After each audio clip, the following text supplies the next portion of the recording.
Most gardeners throw corn cobs straight into the trash after a cookout. But these leftover cobs are quietly packed with potassium, silica, and slow-release carbon that your garden is starving for.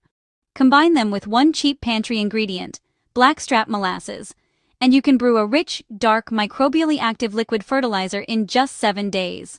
The total cost to make a full gallon? Less than $1. This recipe has no complicated steps, no expensive tools, and nothing you need to order online. Everything you need is already in your kitchen or your garden. The process takes less than 10 minutes to set up, and what you get at the end of 7 days is a nutrient-dense brew that feeds your plants and supercharges the biology living in your soil. Let's walk through it step by step so you can start your first batch today.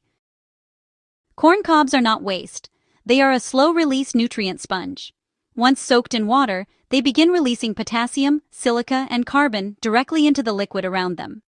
These are the exact building blocks plants use to build strong cell walls, resist drought stress, and increase fruit production. Molasses takes this one step further.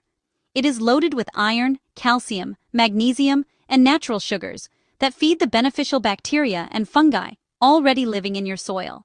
When you ferment these two ingredients together, you are not just making fertilizer, you are rebuilding the biological engine underneath your garden. Here's exactly what you need to brew 1 gallon of corn cob molasses fertilizer. You will need 4 to 6 dried corn cobs with the kernels removed, 2 tablespoons of unsulfured blackstrap molasses, and 1 gallon of non-chlorinated water. If your tap water is chlorinated, simply fill a container the night before and leave it uncovered. The chlorine will off-gas naturally by morning. You will also need a 1-gallon wide-mouth mason jar or a food-safe bucket, a long stirring spoon, a fine mesh strainer or cheesecloth for straining, and a breathable cloth cover to loosely top the jar during fermentation. Before you add the cobs to your jar, break or cut them into smaller sections. This step matters more than most people realize. Smaller pieces expose far more surface area to the water, which means faster nutrient release and a more active fermentation from the very start. You do not need any special tools. Simply snap them by hand, or use a sharp knife to cut them into pieces roughly 2 to 3 inches long. This takes about 2 minutes and makes a noticeable difference in how dark and potent your brew becomes by day 7. Place all of your broken corn cob pieces into the mason jar. Add 2 tablespoons of unsulfured blackstrap molasses directly on top. Then pour your full gallon of non-chlorinated water over everything. Stir vigorously for about 60 seconds until the molasses is fully dissolved and the liquid takes on a light amber-brown color. Once everything is combined, cover the top of the jar loosely with a piece of cheesecloth secured with a rubber band. This cloth cover allows airflow without letting in debris or insects. Do not seal the jar with a tight lid, because this brew needs to breathe as it ferments. Place the covered jar in a warm, shaded location where the temperature stays between 65 and 80 degrees Fahrenheit. A shaded porch, a garage shelf, or a warm corner of your garden shed all work perfectly. For the first 3 days, stir or swirl the brew once per day for about 30 seconds. This introduces a small amount of oxygen and keeps the fermentation moving at a healthy pace. By day 2 or 3, watch closely for tiny bubbles forming along the surface of the liquid. Those bubbles are produced by beneficial microorganisms waking up and getting to work, and they are exactly what you want to see. Continue stirring once daily from day 4 through day 7, and pay attention to how much the brew has changed. The liquid will deepen from a pale amber into a rich, dark brown, almost the color of strong coffee. You may also notice a mild, earthy, fermented scent, similar to what a healthy compost pile smells like on a warm morning. This is completely normal and is a sign your brew is biologically active and developing exactly as it should. By day 7, the liquid will be noticeably darker, fragrant, and showing steady bubble activity at the surface. At this point, your corn cob molasses brew is fully ready to strain and put to work.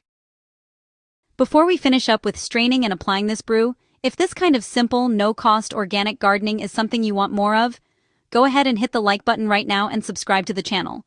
It takes just a second and it genuinely helps us reach more home gardeners just like you. You'll then have access to all my new videos as soon as they are released. Now let's get this liquid gold out of the jar and into your garden.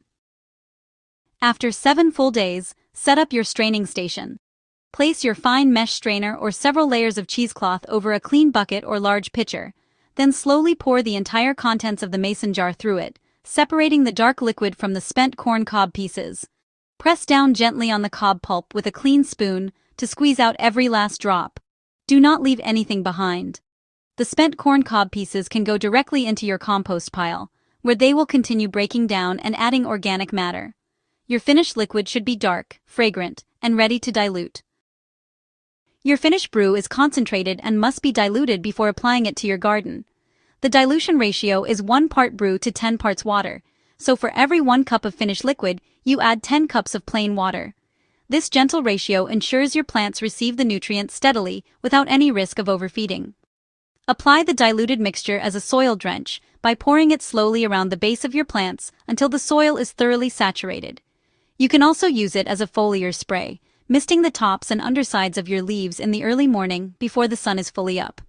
Apply once a week throughout the growing season for the best and most consistent results. After 1 to 2 weekly applications, most gardeners begin noticing visibly greener, more robust foliage across their plants.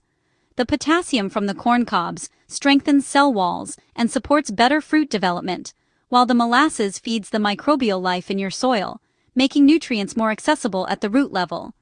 Your plants will absorb water more efficiently, show greater tolerance to heat and dry spells, and produce a noticeably deeper green color in their leaves.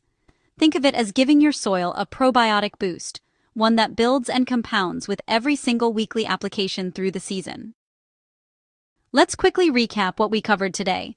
You took leftover corn cobs, broke them into smaller pieces to increase surface area, and combined them with 2 tablespoons of blackstrap molasses and 1 gallon of non-chlorinated water inside a mason jar. Over 7 days, you stirred the brew once daily and allowed natural fermentation to produce a nutrient-rich, microbe-activating liquid fertilizer. You then strained the finished liquid through a fine mesh strainer, diluted it at a ratio of 1 to 10 with water, and applied it directly to your garden as a soil drench or foliar spray. The total cost was under $1. The ingredients came from your kitchen scraps, and the result is healthier plants, stronger roots, and a more biologically active soil, from something most gardeners toss without a second thought. If you made it this far, you now have everything you need to turn kitchen scraps into one of the best free fertilizers in your garden. If this video was helpful, please give it a thumbs up. It genuinely makes a difference for this channel.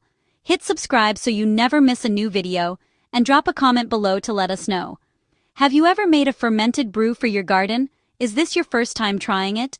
We read every single comment and we would love to hear how your first batch turns out. Also, be sure to check out my Waste to Gold playlist on the screen. We have videos using many readily available items such as eggshells, grass clippings, used tea bags, coffee grounds, and much, much more. Thank you for stopping by and watching, and we will see you on the next one.